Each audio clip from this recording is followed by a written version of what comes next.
Serangan dahsyat Rusia menghancurkan pangkalan angkatan bersenjata Ukraina di front Zaporozhye.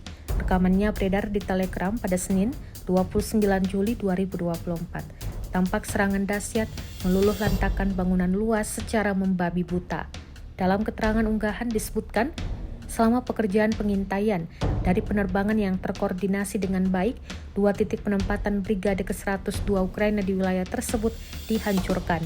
Angkatan Udara dan Tentara Pertahanan Udara ke-11 Rusia dengan cepat mencapai sasaran, benar-benar meruntuhkan gedung dengan serangan dari UPAB.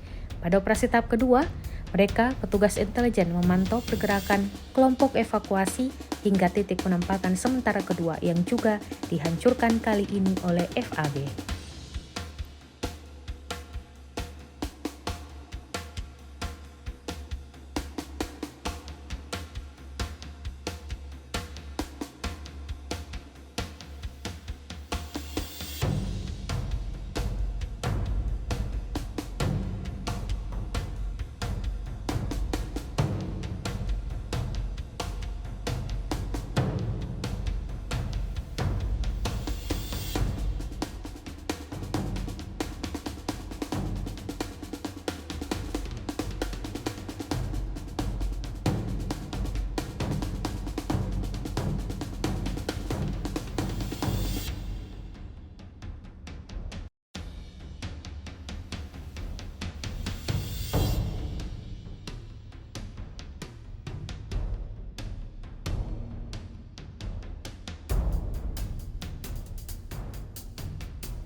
Download Tribun X sekarang, menghadirkan lokal menjadi Indonesia.